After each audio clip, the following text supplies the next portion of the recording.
what Rajat and I would be talking about. So today's workshop is mostly based on how to handle data, like broadly. So Rajat and I will be mostly talking about how to handle audio data and image and video. So it will be hopefully a fun exercise. So we have tried to make it more interactive and like some fun examples that would interest you.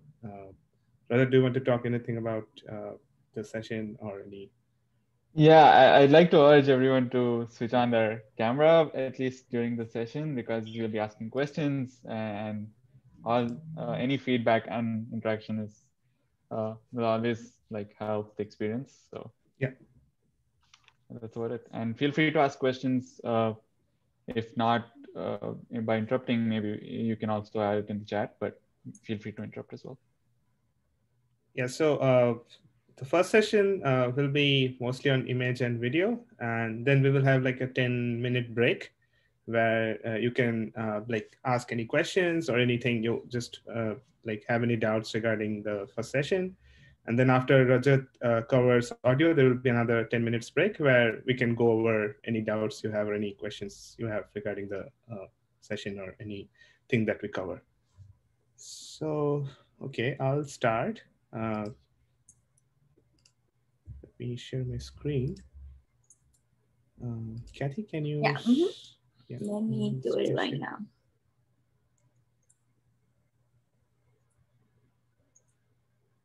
Okay. Okay, let me just reorient it first. Yes.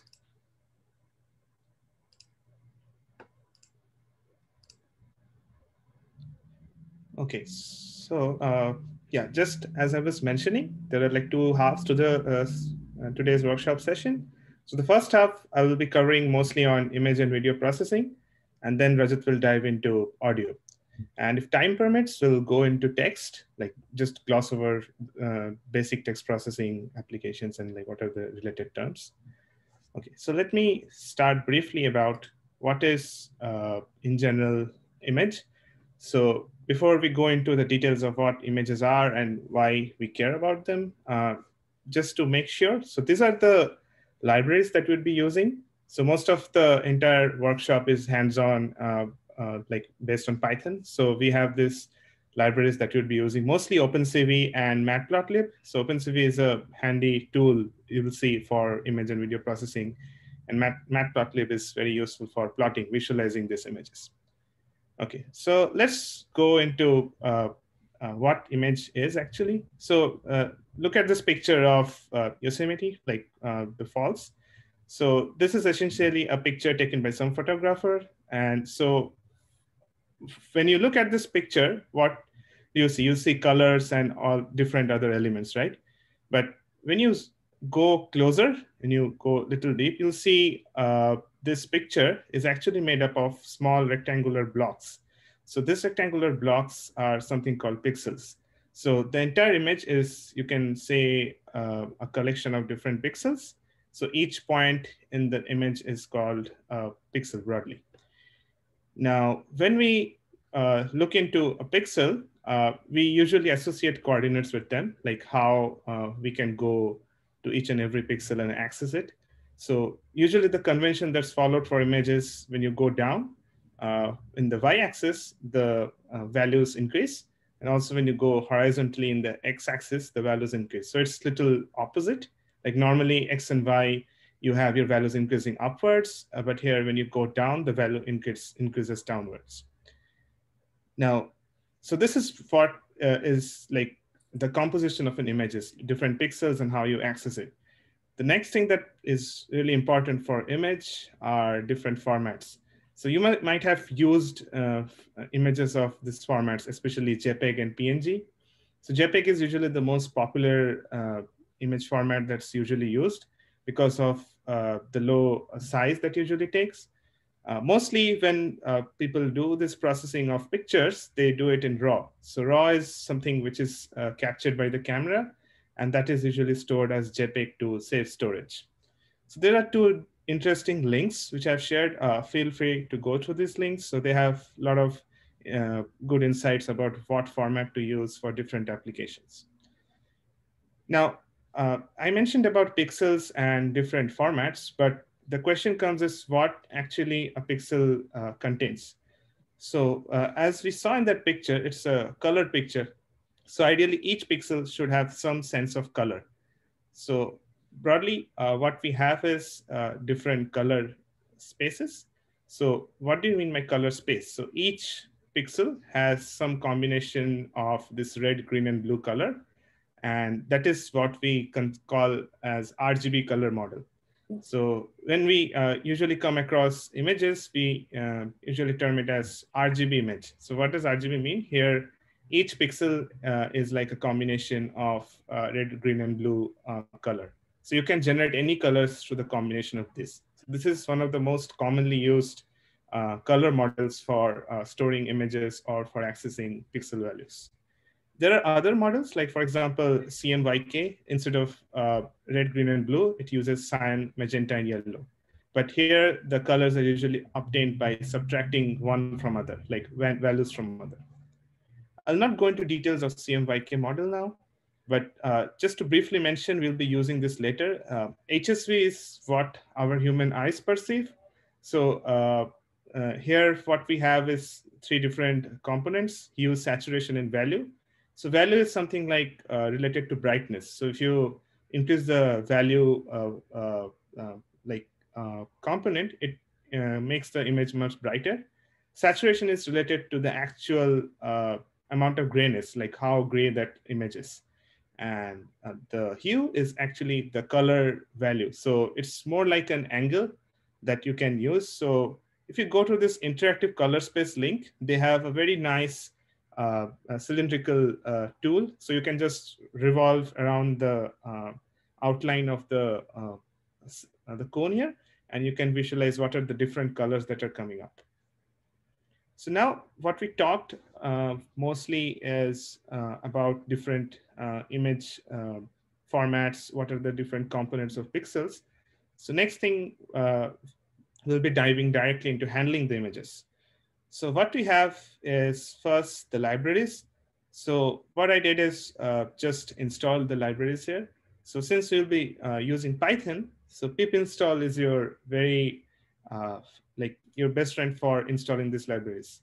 So for this collab cells, you can see these are the cells. You can just do an exclamation pip install your library name. So I installed all the required libraries here, and then I import it just for using it later. Now, now what I'm trying to do is just take any image from the web and use it for my parsing. So I download two images here using this wget command. So this is a command line command. And here, this is the final file name that you would be using and the link. So the final images that I have is one from Frozen and another is a dog image. This is black and white. So what I do here is I start using the library called OpenCV. So I take OpenCV and use this function called cv2.imread. It reads the image and stores it in a matrix. So image RGB data is basically a NumPy matrix. And the good thing about Colab is you can just hover over it. And it will show you the size. So it has like 563 rows and 10,000 columns. And since it's an RGB image, a colored image, each point has like three values associated with it, like a red, green, and blue pixel. And this is a grayscale image where you have only either 0 to 255 values for each pixels here. So you don't have like a color associated with the pixel values. Now, the next thing is parsing the image size. So for example, if you take an image, if you just want to see what's the data type of the image, you will have like an unsigned int 8. I'll go what it means. So unsigned int 8 here means that for each point, you will have a value which ranges from 0 to 255. So it's a format for storing data. And as I mentioned, these are the different image sizes. So you can just do dot shape for that array, and it will give you the sizes. Now, one interesting operation that you can do, I'll just run this cell. So it converts the RGB image into grayscale. So grayscale is just, as I mentioned, it's a black and white image where you don't have any color information for the pixels. It's each pixel value is just like a value from 0 to 255. Okay, so till now, what we looked at was accessing images and reading, and then how we can convert it in from different color spaces. The next set of operations that you would mention are all related to this image data that we load. So these are all pixel level operations. So just to give you an insight, what we next go into is histogram. So histogram, what it does is on a high level, you have different pixel values in the image. So for each of those pixel values, you will have, say, any value like running from 0 to 255. Histogram gives you broadly what's the distribution of each pixel value is there. So for example, if I just want to know how many pixels out of the entire image have a value of 200. So if I just go here, this particular point would give me like something 1500 or 1700. And that means like around 1700 pixels have value of 200. So this is for your black and white image, that frozen black and white image. You can repeat the same thing for an RGB image. So in RGB, what happens is you have different pixel values for, different uh, red, green, and blue values for each pixel. So you need to run separately an histogram for all of them. So the command that we were using for running the histogram is simple. It's based on NumPy, np.histogram. You run past the NumPy array and the different bins. I mentioned the details of the command here. The interesting point is for the RGB image, there is a very huge spike for the blue channel. So this is predominantly because of the nature of this image. It has predominantly blue tone. So you can play around with different RGB images and plot the histograms. So the next part, why do we care about histogram? This is a very interesting application that is useful for image. So uh, consider this left image or the left histogram. So it broadly says that all the pixels of that particular image is concentrated within this region. So it's like pretty narrow region. So it's not well spread and it's not well lit. So what histogram equalization does, it just stretches the histogram and like improves the range of the pixel values. So you can like now have a pixel value to 0 to something like the maximum 255. So this is the equation that does that broadly. So this is more like, think of it as like a mapping. You have like a original pixel value. You pass into this function or mapping. It just maps it to this value sk. I'll just show you the impact. So this was the original image. And this one is what we get after histogram equalization. So you can see the amount of light has increased. So broadly, what we are doing here is we are just improving the contrast. So the brighter regions get more bright, and the regions that were like lesser lit or the more dark, they have more light components here. So if you just look at the histogram, the first it was concentrated here, and now you have all the values like spread out till the end. So once we have like a histogram of the image, the next thing people usually do is another pixel level operations. So all of these operations are like done on the pixel level. So we do something called thresholding. So why do we care about image thresholding? Because it gives you a broad sense of the major object in the picture. So intuitively, what we do is we use this function called CV2 threshold, and we have like a level. So we consider 127 as a threshold. So any pixel value which is lower than 127 is marked as black, so 0. And any pixel value which is greater than 127 is marked as white. So this entire part becomes white. So this is useful when we look at object segmenting objects or finding out objects from an image, like a plant or a book from an image. So the last pixel level operation is something called negative imaging. So remember, like the image is itself a 2D array, and each since this is a grayscale image, each pixel value is something between 0 to 255. So you can just subtract 255 from each of those pixel values and you get an inverted image. So the one part which is like white, that becomes black, and one which is like more darker, and that becomes white. So this is used mainly for generating negatives in photographic films. Now, to recap, so this till this point, what we did was understanding images, their composition, and all like pixel level operations. So whatever operations we did was based on that particular pixel value. So now the operations that we will do is something called uh, based on the neighborhood of the pixel. So what do we mean by neighborhood? So neighborhood means, say for example, take this matrix. You have like 9 elements here. So imagine you have a pixel at the center, Hey, and you boss. have, yeah, Do you wanna tell them a bit about Collab and that like they will have access to this and everything? yes. So just to add to Amrita's point, so this collab will be shared with everyone. So you can play interactively with these images and also the different operations that we are mentioning. Yeah. It's Uh, actually like we sort of expect you to get familiar with running code, yeah. like taking stuff online. So try to like follow along with this. Like that's kind of why we have chosen this mode of presentation to have a collab instead of like regular slides. So it might be new to some of you. So like pay close attention, I guess. Thanks. Please Yeah. go ahead. So yes, so thanks, Amrita. So as Amrita was mentioning, we just took collab because you can have text for explanation, and also you have like a code to play around with it. Like usually slides wouldn't have uh, the information as well as codes here.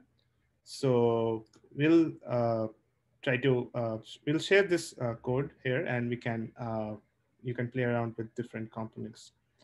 Yeah, just when I so as I was mentioning, so this is like based on filtering. So filtering operation is something different from the previous operations we looked at. So previous operations were mostly pixel level operations. So like for each pixel we have like some operations that we were doing to invert it or getting a threshold. So here we would look at all the neighboring pixels and their values. So what this thing is doing is you have, say, a pixel here. It looks at like 9 pixels around that particular pixel, averages the pixel value, and replaces it that particular pixel. So this is like the set of weights or you assign to each pixel value. I'll just show what interactively it's doing. So, so this is a parameter which you can tune and you can see the impact. So if you increase it to say something like 9, you see the image has become blurry. So the goal of this exercise of this filtering is to blur the image and like reduce the amount of details in that image. So it's very useful in case of removing unwanted noise. If you just go way like larger to something like 15. So when we say 15, then you will have like 15, you will have like 15 rows and 15 such values of 1 by 15. So here, since I was mentioning like a 9 pixels, so that's why the values here are like 1 by 9. The next operation is, do we have any question? We have a general question about Yeah. resources for people who are new to coding. Okay. So just answer it here, might as well, Yeah. to Chris's point that we have a few resources we've been collecting, Chris. I think we'll share them on the Slack channel post the workshop, and also some other resources related to Colab. People who are not familiar with Colab don't need to freak out. They're Yeah. like good walkthroughs of how things work in Colab, and also GCP, which we'll be using for the project and also for the upcoming workshops. So the whole point of this workshop is not to get you to be like proficient at coding, but it's to enable you to, even though you don't know, you might not be like such a good coder, you should like to have enough resources and enough knowledge of things to run these things. Like most of these things are set up, like some of these data processing stuff that Digbalai has here, like these functions are available on the internet in different, Git repos or wherever. So you should be able to take them and know enough coding to like put these things together. And of course, if you're like more interested in coding and going into that line of things, there are courses that you can take online that are quite expensive. Yeah, so these are just like small examples on just how to handle this kind of data. And so these are, as Amruta mentioned, available on internet. So we just provide like a basic skeleton to get you familiar with this terms and like how to use it. So just feel free to use this collab, what Rajat and I will be sharing. And if you have any like issues or like running the collab or like any issues with handling the data, just feel free to ask us on Slack. Yeah. Uh, yeah. So similar to what I was mentioning, so the earlier operation that we just showed was just blurring out the details. So we care about this because we can remove a lot of noise from the images. A similar operation usually is done by something called median. So earlier we did an average. Now we can also do a similar thing called median. So broadly what it does is you have all this, this is something called salt and pepper noise. It's very similar to the static noise that we see in TV.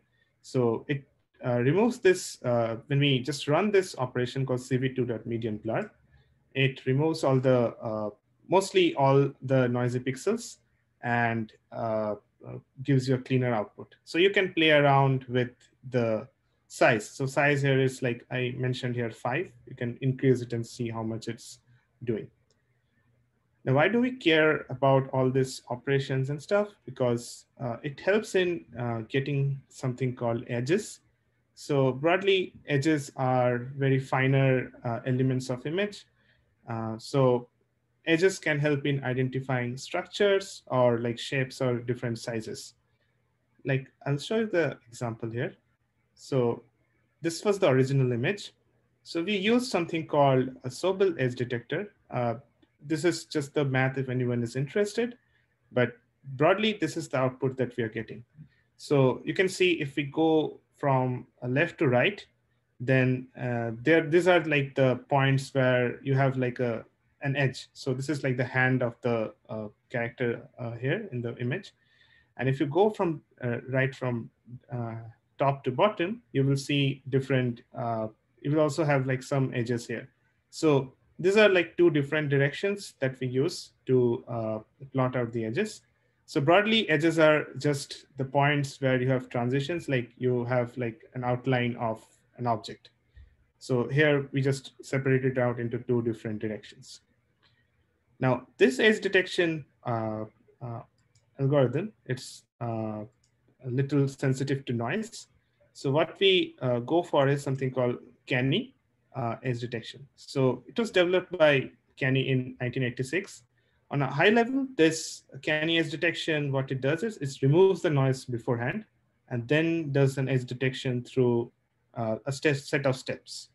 But the earlier operation that we showed here is a part of Canny edge detection. So I'll show you the output. So this is the original image, and this was what we got from this configuration. So Canny has 2 parameters, I would say, min val and max val. So if you just take it something like pretty big, just run this cell. If you increase the value, so you will just have the broader outlines. So most of the elements in that image are like not present now. So these are like something called strong outlines for the character or for the background. And if you decrease both of them to very small values, you will see you will have a lot of this small spurious outputs. So the final output usually depends here on the the values you set for maxval and minval here.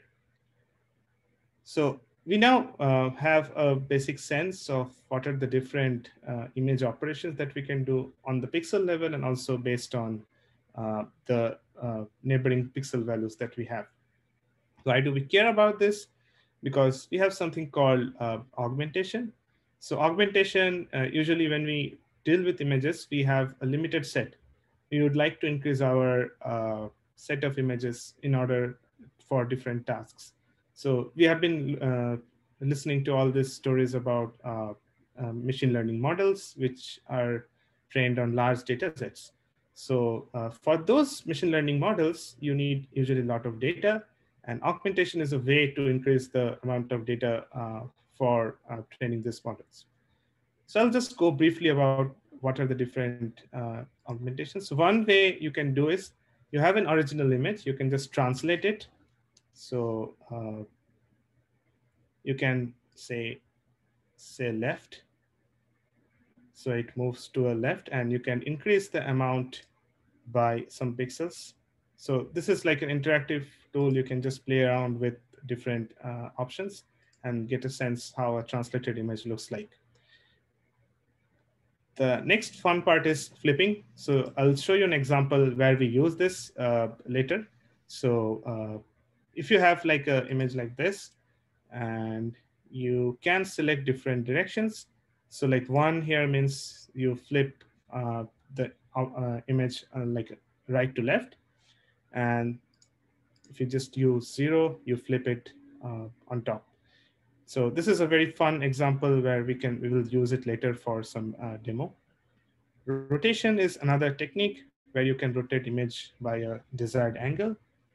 So if you take something like a very large value, so it will just, so you're just rotating it based on your axis. Another option that people usually use, which is very common, is resizing. So resizing, you can resize your image according to your application. So resizing is very common when you want to use it for something like finding out objects. So here, if you just want to find out the main character here, you can resize it to a specific size. So this is a resized image. Usually people resize it based on the original width and the height values. So this is, I'm using all the operations from the OpenCV library because they provide a very nice like interface to do all these operations. Similarly, what we have is cropping. So to give you a sense, cropping means you can just crop out a portion and use that for your operations. So if I just use, just increase the size to something like 256. So yeah, so here what we have implemented is something called random cropping. So it will try to crop out a portion which is which is like randomly sampled from that image. So you can improve upon that by cropping a specific segment. So this is like, it's just cropping this part of the tail of the character. So the last two operations mostly which are very useful is adding noise. So mostly what the images that we acquire from different cameras or different devices are actually filled with different noises. So here is an example which I showed earlier, the salt, pepper noise, small speckles. So you can increase this parameter called amount, and it will increase the amount of noise in your image. The next one is similar, a Gaussian noise. It's another variant of noise addition. You can increase the variance term here. So just these are different terms. You can play around and like get a sense how it's affecting the original image. The last operation that we would cover for images is brightness. So as I mentioned, HSV is a very good color space for manipulating the brightness of an image. So like broadly, it takes a colored image, converts it into HSV, and for each value it multiplies with a specific uh, uh, value that we have it here. So if I increase this value here, it will make the image pretty bright. So now it's completely like more like a washed out example of the image. So till this point, we looked at images. Are there any questions like before we go into why images are necessary for further processing? Yeah, I was just wondering what like noise is in terms of pixels. Would it be like having a greater difference of like the value of pixels, like the numerical value in like a certain area? Right, that's a nice question. So if I go back to the salt paper, so what it's doing is like you have an original pixel value, right, for each image. And we are just adding like a value randomly, like for the noise. And once we add that, we just like cut it out to like 255. So when we do this noise np.array 255 into noise, we are just like cutting it down to maximum value of 255. So all these points, so imagine like it had a initial color, some color value for the pixel. When you add like a noise, that value is getting changed, but it will be still in a range between 0 to 255. So that's why we have this small like dots, you can say, for the pixels. So yeah, so you can change. Yeah. Yeah, Sorry, Digval, Amrita. also the reason these noise gets added is because usually we are transmitting these images over some form of communication channel, Right, right? right, right, right, right. So there are these channels like usually compress and like you have to send certain packets, and these packets could get lost. There can be interfering noise that comes in these channel communication. So there are different kinds of noises, and one of the common ones is salt and pepper noise, where it literally looks like you sprayed a bunch of salt and pepper on top of the image. And these are like common noise types that we encounter. Go on. Yeah, and to add to Amrita's point, there is also like a lot of studies done on images that are transmitted through satellite. You will, instead of this points, what you'll have is like a set of straight lines, and that makes the problem even more in like difficult, because here we have like small pixel level changes. There, what happens is you have like a straight line, like a cutting off a band of pixels. So this is like a very small example of how noise interferes with an image, like when we take it from different instruments or other, like as Amrita mentioned, when they're transmitted to channels. Yeah. Any other questions before I jump into video?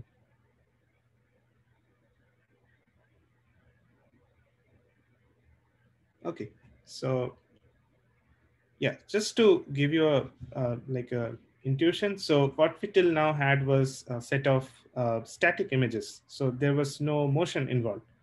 So imagine like this was the first flip book. So what flipbook had was a set of pictures, and if you just flip through the pages, it gave you a sense of emotion, like a character is moving like through the entire course of the book. So this people usually associate flipbook to be so the kineograph to be the first example of a video. Essentially, it's not, because it's not recording anything, but this is a nice intuition. So what video essentially is, it's just a collection of images which you acquire at different times. So imagine you have like one image at currently like at 7:30, you acquire another image at 7:31. So all these images, if you lay it out in like different time points, that would give you like a video. The question next comes is, once we have a video, how do we store it? So there comes the idea of different formats. We might have used any one of the formats very frequently, like MP4 is a very common format for playing these files. FLV is something which a lot of these streaming services use, like Hulu, YouTube. So, and also MKV. MKV is a very common format for all internet-based videos. So once we have this format, like how do we actually use the video and what different terms that we need to understand what a video is. So as I mentioned, each point in time in video is basically a frame or an image. So that we call it as a frame. Then we have something called frame rate. So frame rate usually means how many number of frames or images are processed per second. So usually frame rate is associated with the speed. I'll show you a couple of examples. What do we mean by that? And lastly, we have something called codec and container. So imagine a container as like a wrapper around your entire video file. So MP4, MKV are containers. And codec here is just the coding tool that we use to encode our audio and video. So you have like in any video, you have like an audio as well, and the part where you have all the images which are moving through time. So that part is the video. Both of them are like coded by some kind of software, which we call as codec. Now I'll show you a couple of examples. So why do we care about frame rate? So this is a clip from Skyfall. I'll share my sound.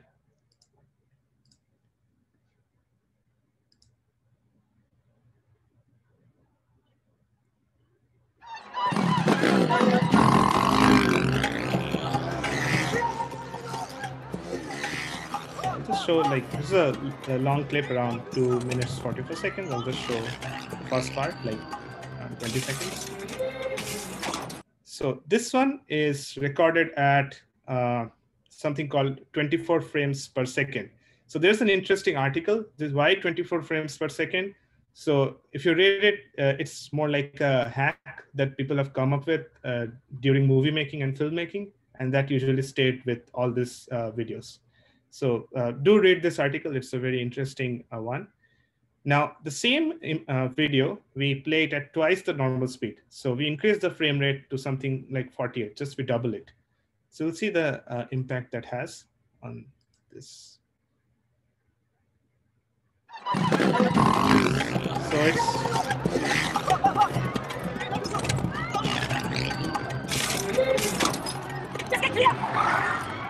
which way? Keep going. I can direct you there. So this is very similar to like playing your video in YouTube, or if you want to like listen to lectures at a faster speed. So this is what goes on internally. I'll show like what actually happens.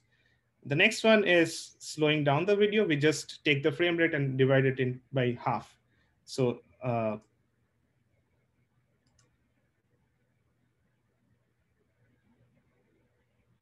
now you can see the video is pretty lagging.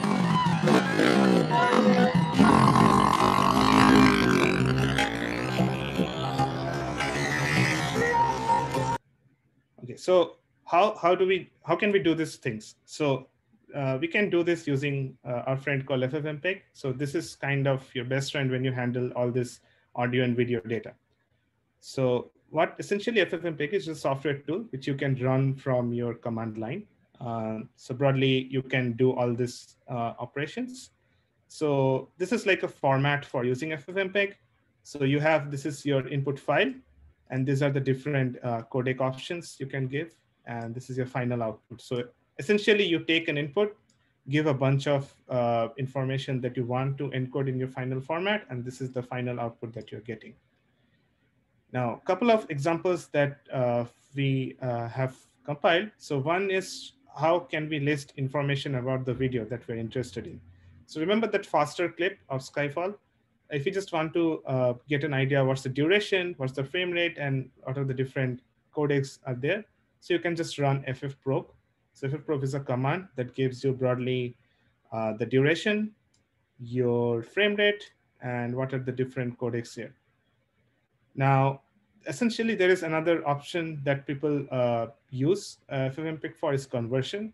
So many times what happens is if you want to upload your video to YouTube, you cannot upload it in, say, one particular format. So you need to convert it into another format and upload it.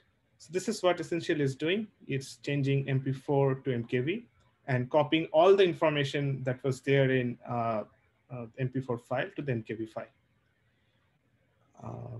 Yeah, so the interesting part is increasing and the decreasing speed that we used to show the outputs for the faster and the slower clip. So we don't need to go into too many details, only we just care about this two part. So what here we are doing is, suppose we want to increase the speed by 2. So here we just divide like 1 by 2 and like give like 0.5 here. And if you want to increase the speed of audio, what we are doing here, we just use a multiplier called 2 here. So just remember, if you want to increase, say, by x, like some factor x, you just use 1 by x here. That will do it.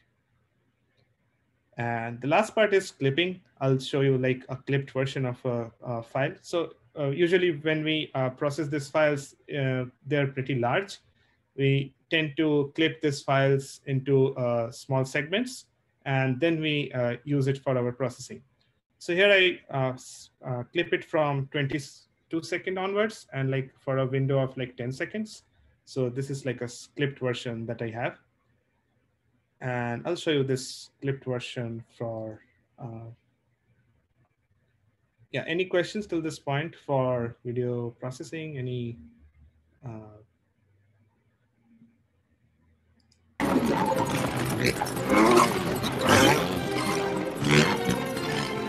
This is a clipped like part from the original clip. So till now, what we have been using is mostly command line tool. FFmpeg is like a software, you can say. We haven't gone directly into Python. So now what we do is we use OpenCV yet again to handle videos.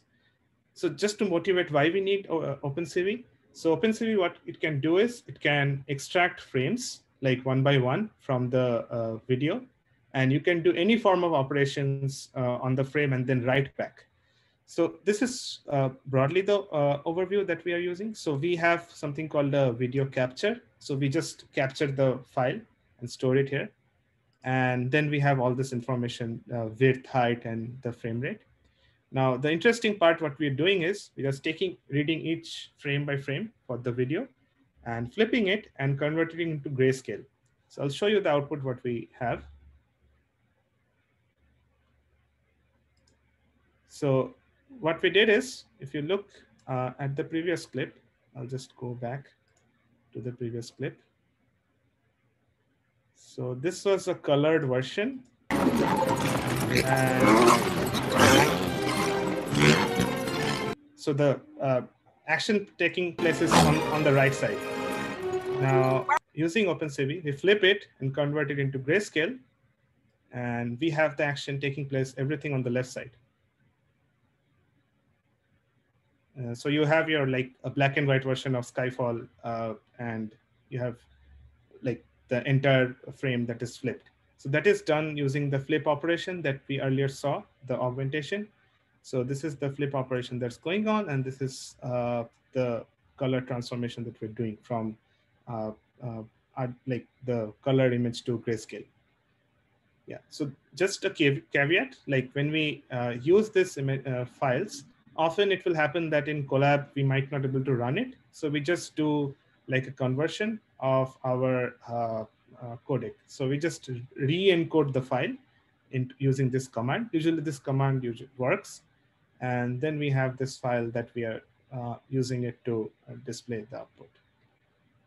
I'll stop here and just point to a couple of useful resources. So these are more image features, like all these operations that we were doing on images, like extracting edges or some operation that we're doing on pixels, all usually build up to getting like a set of meaningful features for the image. So features here means like given an image, how you want to represent it, how it's easier for a computer to understand. So these are like classical features that people use, and it makes easier for a computer to understand what's the content of images are. So I'll stop here and I'll take any questions related to the Colab or material. Yeah, any questions regarding how to process videos or images? When we test our stuff on the Colab, and like do something wrong? Is there some type of error that could like tell us, oh, couldn't run it? And does it kind of like point to what we did wrong so we could fix it? Yes. So each, like, these are like cells here, like this black boxes. So when you do something wrong, it would like throw an error. I can show an example. So I'll just say a file which is not there. So I'll just do Skyfall1 and try to run it. Yeah, so it will just say no such file or directory. So yeah, collab is essentially like your, you can run any Python command or like your command line arguments here.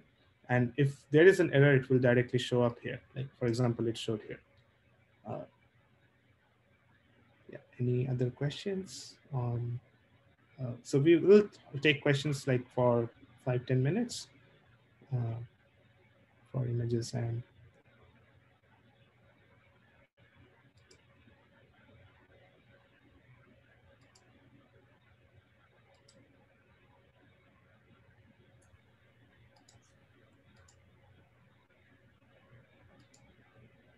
Hey, boss.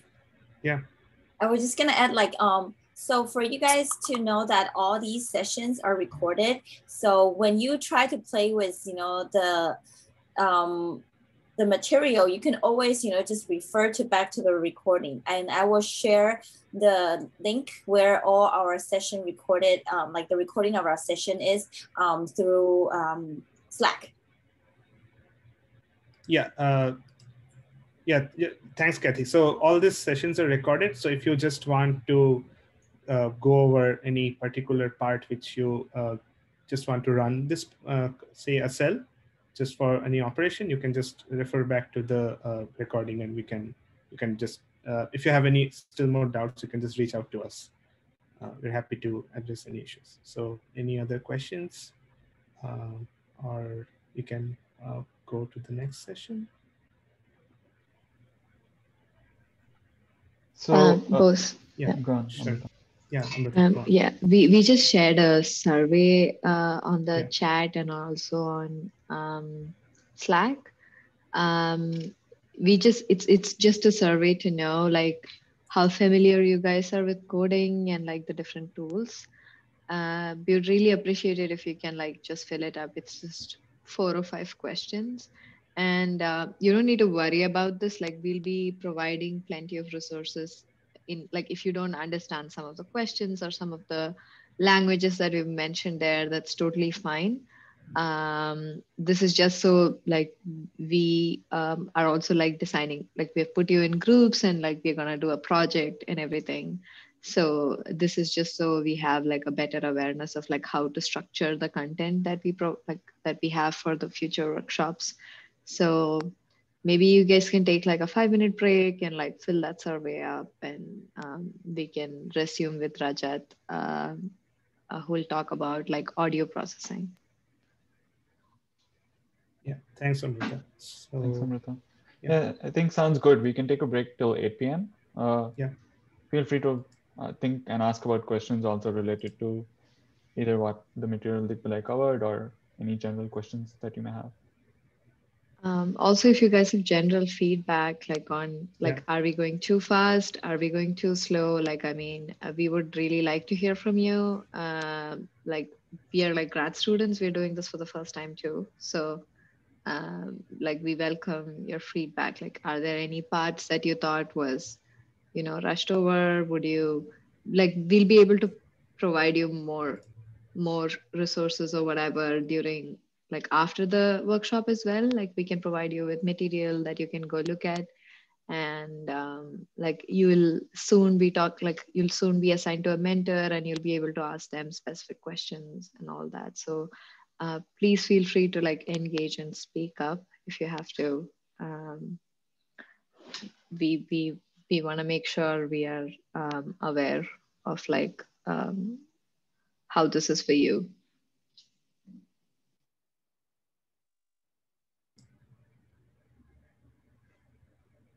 Yeah, and also for the collab, so don't worry about most of the like the exact code part, because most of them are like very interactive. So you can, if you want to go into details, it's fine. But like if you have any questions, just feel free to ask us. We're happy to like go into like explain it for you.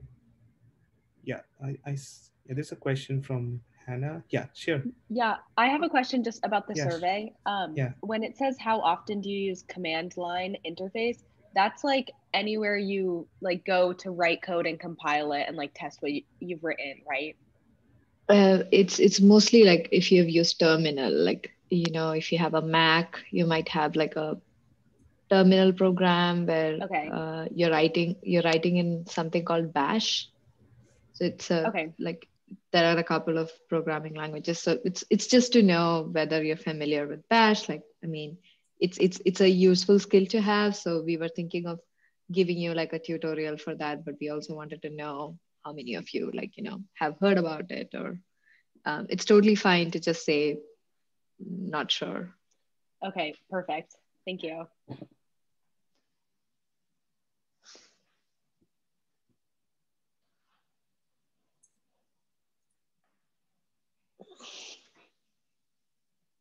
I guess if there are no more questions, we'll like resume in like 4 minutes.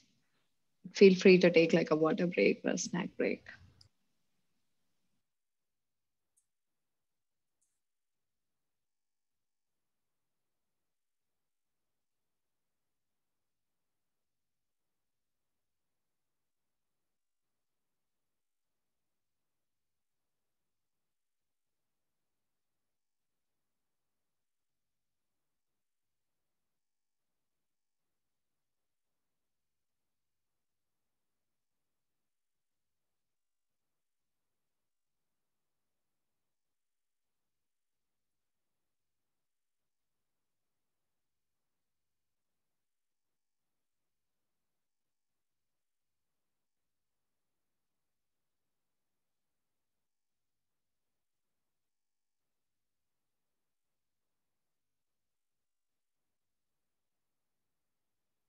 Hey, boss, I have a quick question.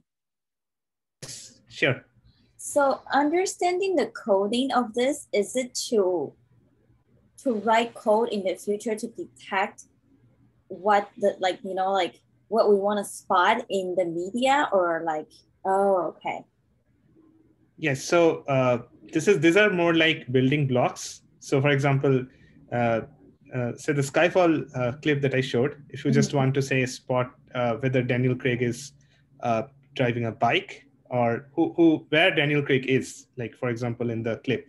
So all these are smaller building blocks to identify that person is Daniel Craig, and like okay, what activity is doing? He's driving a bike.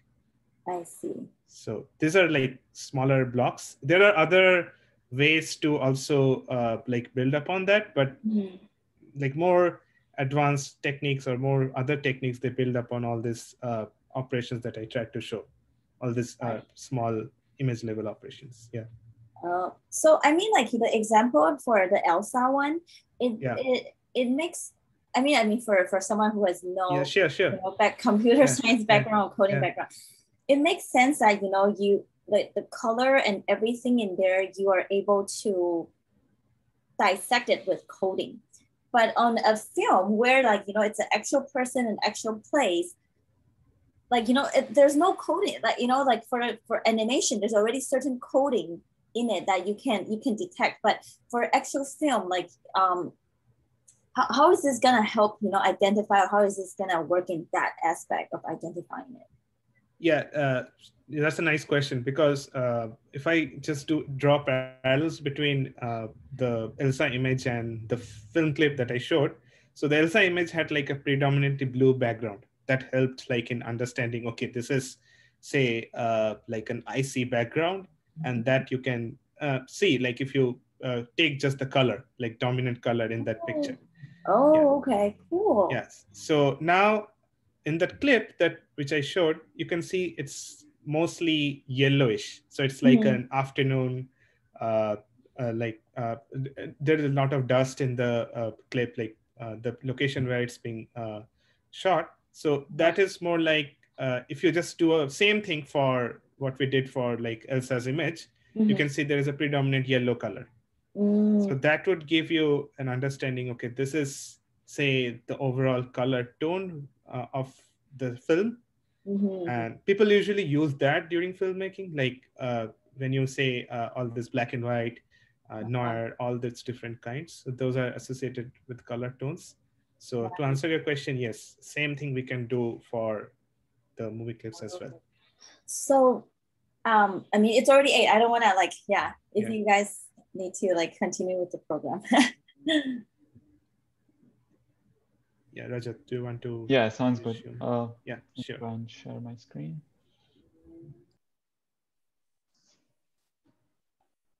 Also, so I'm going to be covering a lot of audio topics, so I want to make sure my computer sound is shared.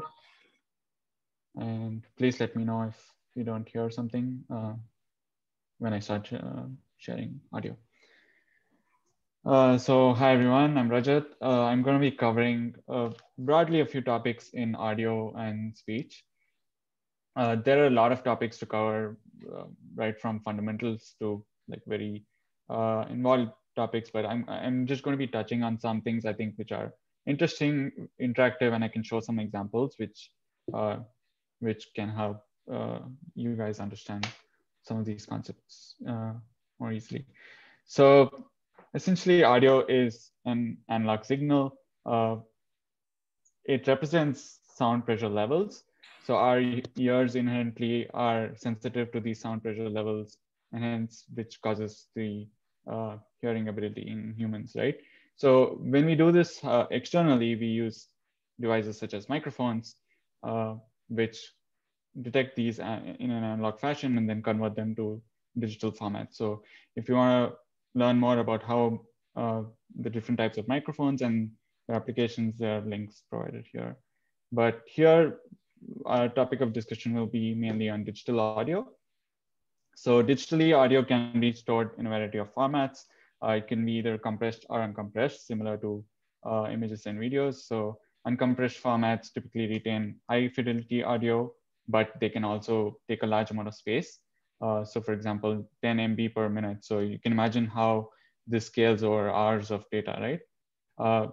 But these formats are still have applications in a variety of fields where there is no constraint on streaming audio, for example. So these are a few examples of uncompressed audio.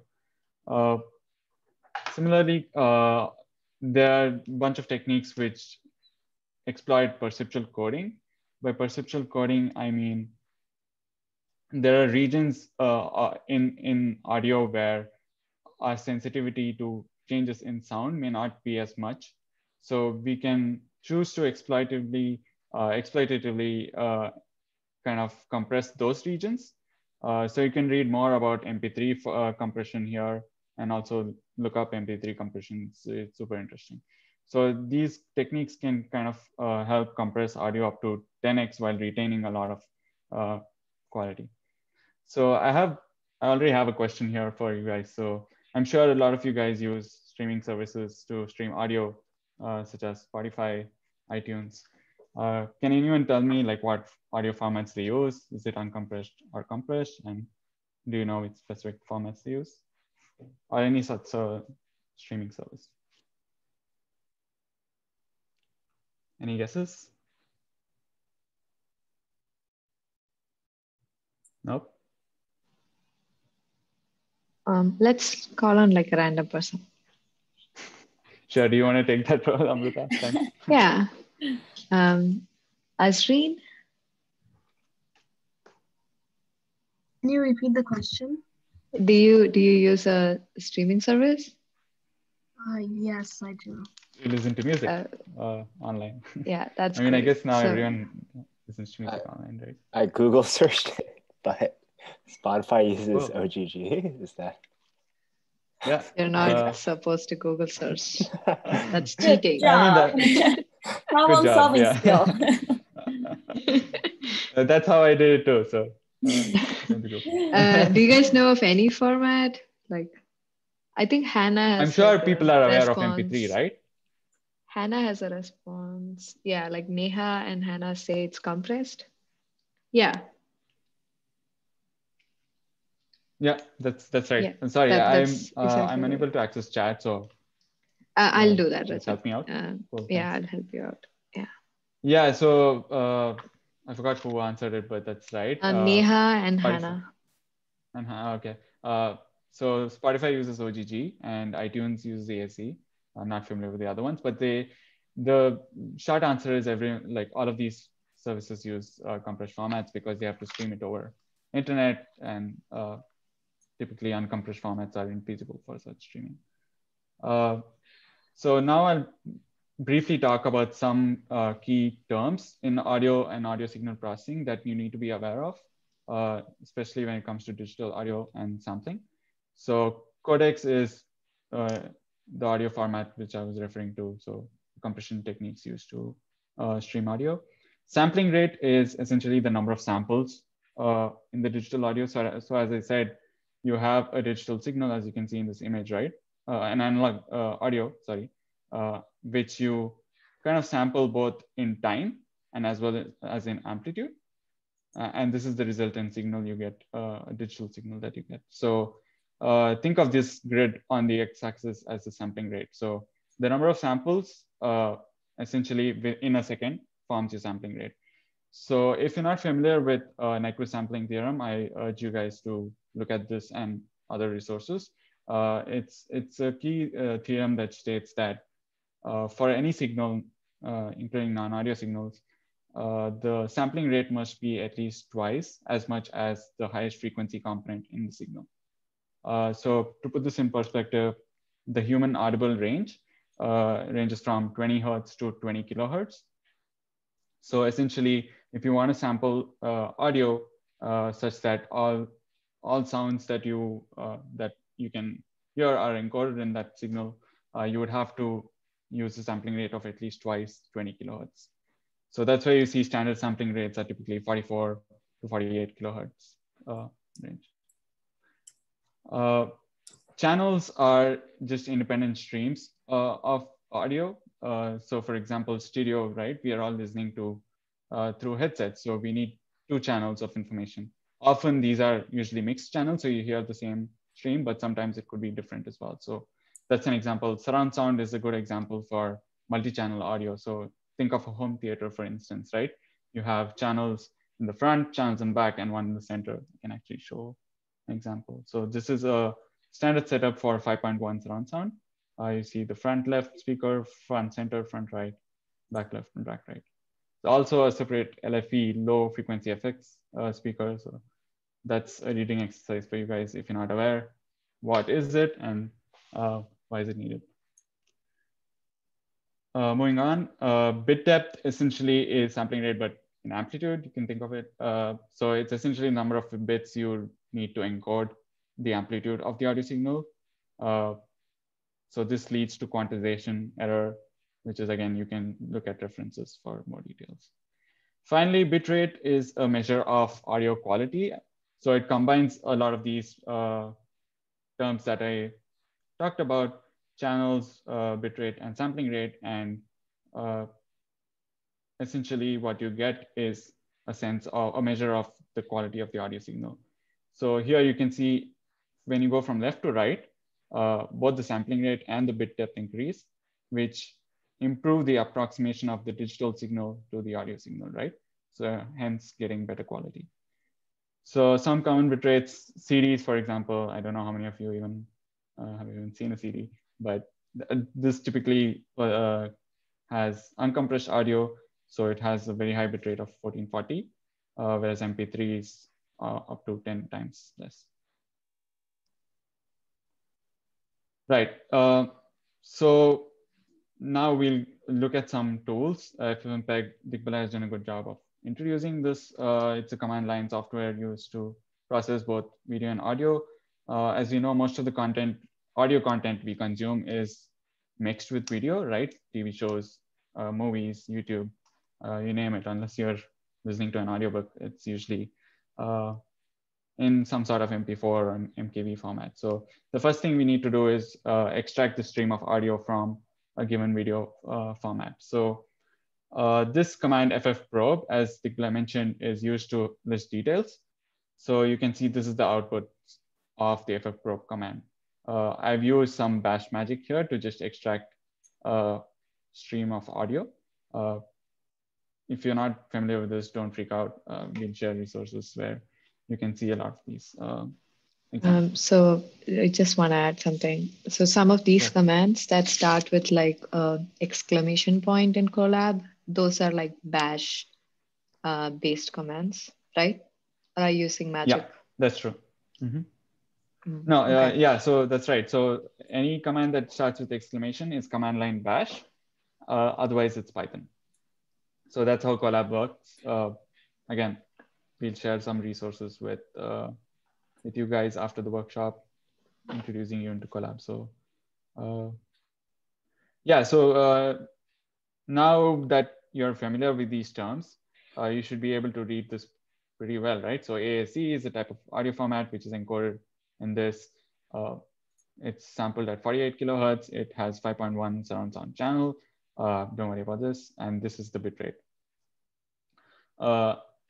So next, we can go ahead and extract the actual audio channel, audio stream from the MP4 file. So it's a simple command. You provide the input MP4 file. You provide the audio codec or the format. In this case, PCM, which refers to uncompressed pulse code modulated format. And this is the output file. One thing just to be aware is that here, since it's just a single stream of audio, this works fine. But sometimes some movies, for example, could have dubbed audio, like different languages. In that case, it's a bit more involved. You'll have to select a particular stream of audio. So now I'll show a few examples of how you can use this tool to do several different functions. So one interesting thing is mixing down from 5.1 to stereo and mono. So for example, you want to listen to this audio, right? But there's no point having it in 5.1 because you don't have the setup to play it. So you'll be playing it through your headphones. So what you can do is actually just mix them down. So how FFmpeg does this internally is that it combines the channels to the left into the left stream, and then the channels on the right into the right stream. So all you need to do, change in the command, is provide this AC, which is the number of channels in the output. So 2, and then there goes your stereo. And you can do the same thing for mono, and just provide channels equal to 1. So I think this is the time where I'll start playing this file. Please let me know. Please pay close attention to this because I'm going to ask some questions.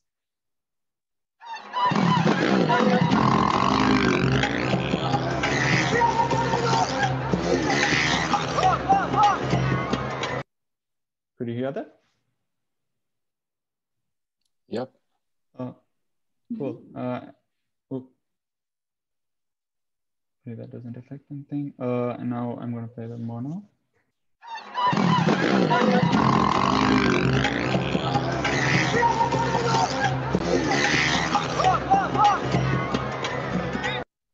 So did you hear any difference? And anyone wants to decide, I guess, what the difference is?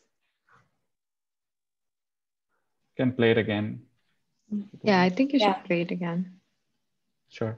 Let me play this.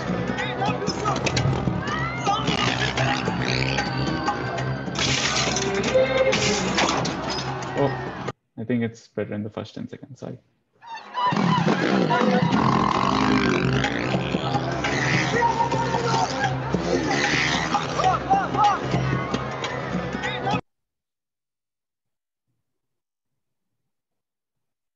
Anyone? Okay. I think for the interest of time, I should go ahead and answer it myself. I don't know. I don't know if this. Sorry. Oh, sorry. No, go on. Sorry, I couldn't see you. Go ahead, please. No, it's okay. It's a bad guess. No, Chris, it's fine. no, Bad guesses it's are okay. always good to answer. Yeah. It answers everyone's questions, so nothing is a bad guess. Could I possibly listen to the mono one again? Sure.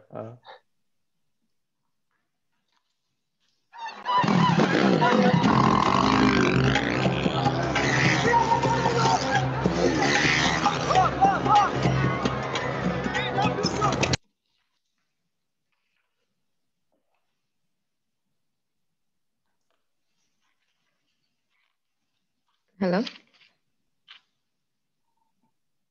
Is it the music? Like, well, my earbuds, I'm hearing like the sound differently. Yeah, it's maybe a bit subtle. There are some responses on the chat. I see. Hannah says she can hear a difference, but she's not sure what. But she only has one AirPod in.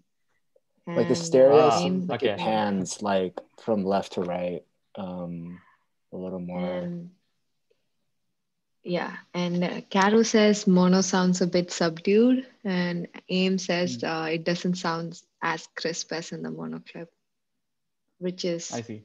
that what you were saying, Chris?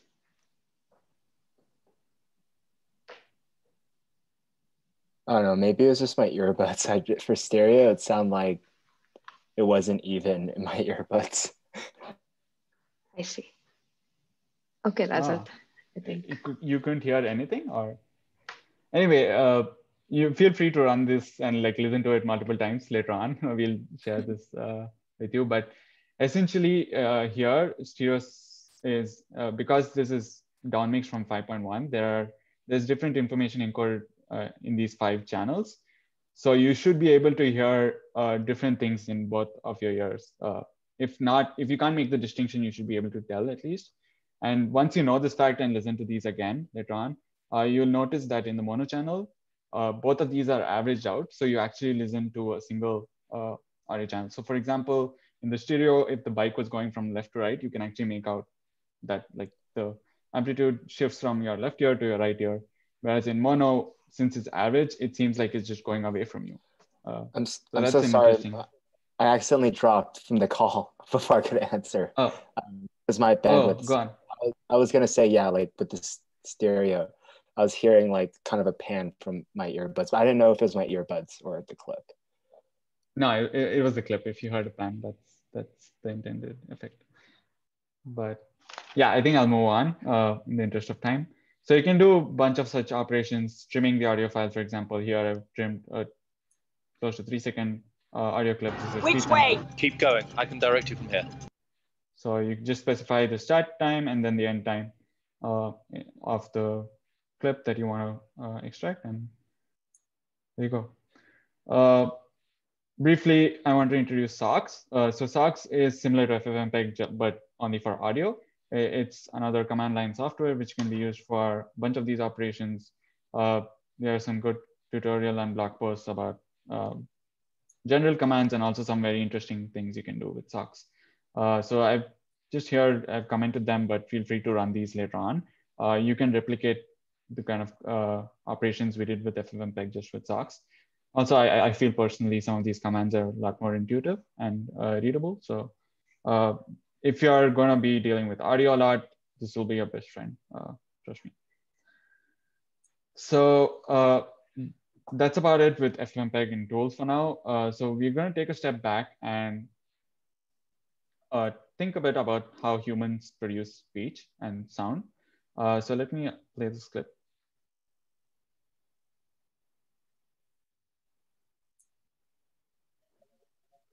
Welcome to the UNC Speech Production and Articulation Knowledge Group. I hope the volume is okay. I'm not sure. Please let me know if it's not. Yeah. Anyway, so does anyone know what the underlying technology is being used to kind of get this clip? Has anyone seen anything like this before? Or is this something new to you? You can play it again. Welcome to the UNC Speech Production and Articulation Knowledge Group. No? I was hoping some answers for this. Jade says it's new to her. Aim says it's new to her as well. Nice. Has any of you guys gotten an MRI before? You guys must be familiar with the MRI machine, right? Like the diagnostic tool used in hospitals. Yeah, so this is, it's a good time to read up. Yeah, Rajat, take it away.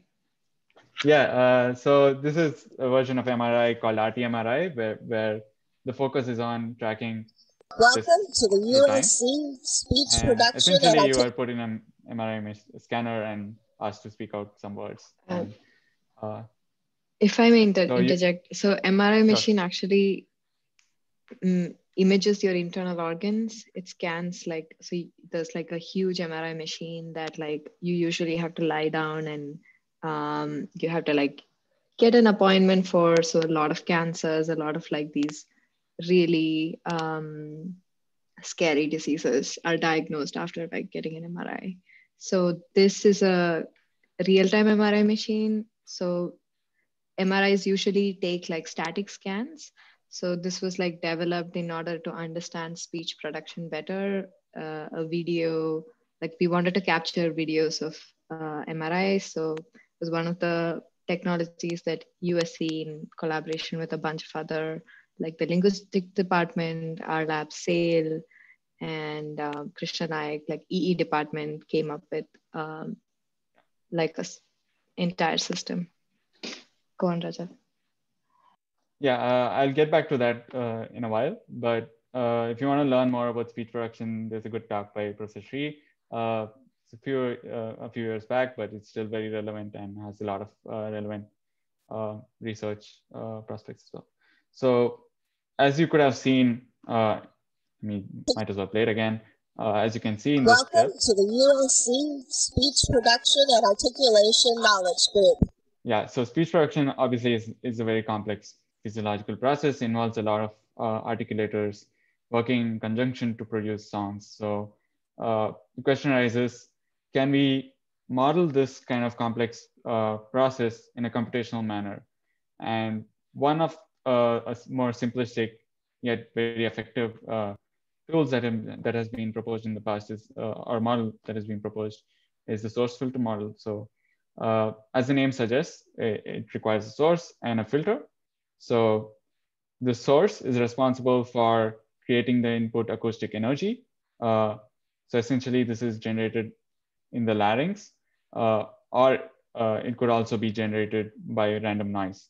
So there are two types of sources, voiced and unvoiced. To give an example, think of these two sounds, right? So S for S and Z for Z. So if you touch your vocal cords here and create these noises, I mean, you can do it on Zoom. This is one thing Zoom is good for, so because you won't be interrupting anyone. But you can create these noises, right? And zzz. And notice that only for Z, your vocal folds actually vibrate. So this is a key distinction. So in the case of the source is unvoiced, whereas in the case of Z, the source is voiced. And the second part of the model is the filter. So essentially your vocal tract, that's your mouth, and all of these regions in the mouth as well as the nasal cavity acts as a filter, modifying the source signal. So think of these as if you want to pronounce some vowel, for instance. So all you need to do to pronounce other vowels is either close your mouth or constrict your mouth at different regions, either in the front or at the back. So right? So these are kind of independent effects, source and filter, which has been proposed to kind of as an LTI system to model this whole this complex system. Again, it's very brief. There are more details about how you do this mathematically and effects of this modeling. Refer to the slide deck. It's super interesting. Finally, coming back to what Amrita was talking about, I've embedded the homepage for the Speech Production and Articulation Knowledge Group. This group at SAIL USC, headed by Sri and a bunch of distinguished faculty and researchers, both in speech and also linguistics. I've been working on speech production research for over 15 years now. So this is just, they have a lot of resources for some of the examples or some of the data that they have created over the years. And this is just one example that I wanted to share. It's an RT-MRI IPA chart. So what you see here on the left are different sound groups. At the top are different regions of the vocal tract. So the ones I showed before. And then the letters here are the alphabets in the IPA. So for example, these are the same sounds I was creating. Asa. Aza. So play this back later on and carefully see, because there's the sounds, it's tough to see the vocal fold stopping, but you'll actually notice if you look closely. And similarly for vowels, as I said, excuse me, you can construct the vocal tract at different regions to create different sounds. So similar to this, they have a bunch of, we have a bunch of super cool resources. You can share the link. You can use this link, or we can share it on Slack later on as well. Some examples are beatboxing. So they have people who have done beatboxing and recorded the MRI images. And also emo, so people speaking sentences under different emotional states. One example I actually wanted to play is this super cool example. I thought, cause I feel like I'm running and feeling like I gotta get away. Better know that I don't and won't ever stop, cause you know I gotta win every day. See, they don't really wanna pop me, just know that you would never stop me. And it's gonna be a little cocky. Oh, you ain't never gonna flop me. Every time I come a jig, I gotta set it, then I gotta go, and then I gotta get it, then I gotta blow, and then I gotta show me anything she can think me doing, cause it doesn't matter, cause when I then I'm gonna murder everything and anything about a boom, bada bing, gotta do a lot of things to me. Clear to a couple jiggers that I'm always winning, and I gotta get it again and again and again. So as you can see, obviously it gets more complex as you do it with time, but we are so good at creating these sounds, right, through practice. And it's super fascinating to see how this actually goes on internally, and how we can use this to do a lot of interesting stuff, both in application and also in theory. So going back to audio, if anyone has questions, please feel free to ask right now. Otherwise I can move on. Also, I think we are running out of time. I'm not sure I want to ask the mentors as well. Should we just go on, and people can feel free to drop out if they have other constraints, so you can still have the recording? Yeah, I think let's do that, because I think you might want to also do audio representations, right? Yeah, I mean, I could either gloss over some of these, cover it quickly, or I could like go at my own pace and people can choose to. Or this is what I recommend. Maybe Bose also had to like drop out some of the feature stuff. Maybe you guys can just record a video and post it later to the Slack channel that maybe these guys can watch whenever. Yeah, because it's been like quite a long day, right? So okay. Let me see if there's anything I can cover in like a couple of minutes. I think maybe I'll cover. Go on. Augmentations part, like just... Yeah, that could be an interesting thing to cover. Yeah, also, it's a good time like for people to read up on spectrograms, because this part is a bit involved. So yeah, probably do better justice over a video. I can share quickly a couple of augmentation techniques. So Digbler shared some augmentation in image and video domain, right? So what you do is you add noise, or you kind of manipulate the signal both either in time or in space, right? In images. So in this case, you can do the same. You can add noise. Obviously, I hope like noise is more intuitive to everyone in speech, right? You know, there's a lot of background noise occurring. It could be vehicles. It could be anything that's not of interest, even music. In this case, I've added music as noise, but essentially, sorry. Yeah, so this is the math behind noise augmentation. You have a term called signal to noise ratio, which kind of measures how much of the signal is corrupted. So if a high SNR indicates that the signal is clean, and low SNR indicates that the signal is noisy. That's all you need to know. These are some math involved in generating signals at a required SNR. So what I just wanted to show is a couple of examples.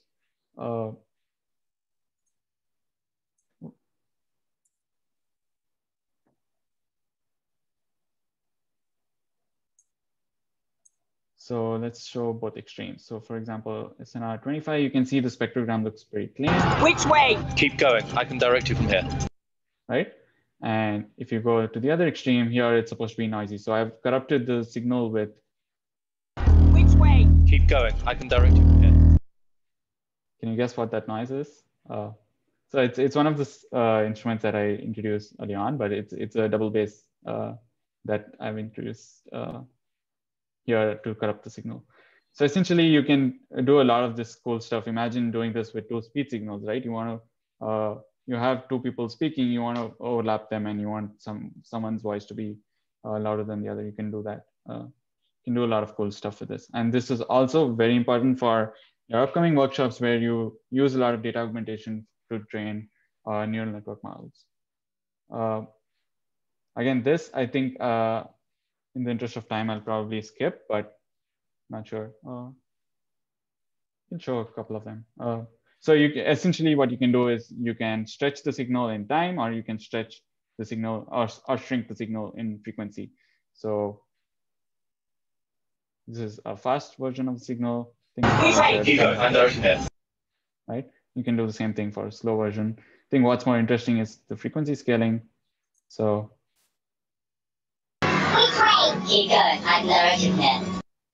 so you can see even in the actual spectrogram, they have been kind of stretched up. So they are higher frequencies. You can perceptually hear the pitch being higher. And finally, you can do both of these at the same time, which creates what's called as a chipmunk effect. I'm sure most of you would have heard this in some form or the other in the past. So which way? Keep going. I can direct you from here. Right. So I don't know if this has a lot of applications because it's not very natural sounding, but it seemed cool to me. A bunch of exercises, reading exercises as well. I think we'll cover those in the recorded video. I think, should we end it here, Amrita? Yeah. Yeah. If you guys, like, I know we rushed through a lot of content in this 1 hour, one and a half hours. So like Rajat and Digbalai will, we couldn't cover like some of the key stuff, which I think we'll upload like a recorded video that you can watch. We'll also share this collab, and this collab has a lot of small exercises. Like if you go through the collab, like you can run it yourself in your machine. So this will like open up a browser, and you'll be like, we'll give you details and try to like run this yourself, play around with some of these things in your own machine. Let us know if you run into any difficulty, and I guess we'll stay in touch. Any other questions for tonight before we close up? Like, do you guys have any questions, comments?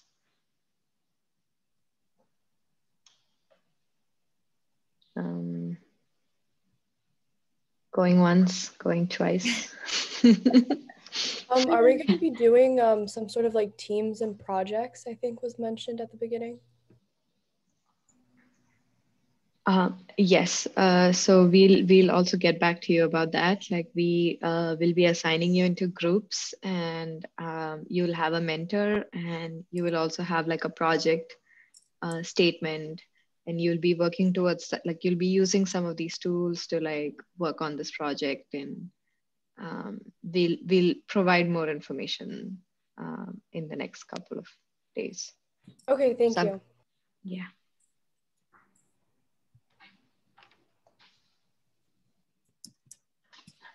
Okay, Kathy? Yeah, I think so. We will be, like I say, I have no coding experience. If some of you are like me, I probably will be freaking out. But like I say, everything is recorded. And once we share everything with you, and also, all this like examples, you will be able to like play around and get a better understanding. And I think also in the meantime, maybe I'll just probably also talk to the mentors to share some maybe like coding 101 or intro to coding, or just, get an idea what exactly coding is. And we will share that through the Slack channel with you guys too. Yeah. And thanks, Kathy. Sounds good. Yeah. Okay. Yeah. And also feel free to ask questions on Slack. Like if any of the resources that we shared seems too much for you, or you're not able to comprehend something, like please feel to let us know. And we'll try our best to like accommodate your questions and requests. And, you know, like the Slack channel is already there. So, you know, you guys don't wait to start asking questions. Like you don't have to ask in the overall channel, but you can always just, you know, drag one mentor or, you know, someone or your friend in this group that you know they have experience, just, you know, like do a direct message and ask them questions. This is what, you know, the group and the Slack channel is for. Make you guys feel comfortable to ask questions. Yeah, I think I want to reiterate that like we are also a resource for you guys. So please use us, like ask questions. Don't hesitate. No question is too stupid.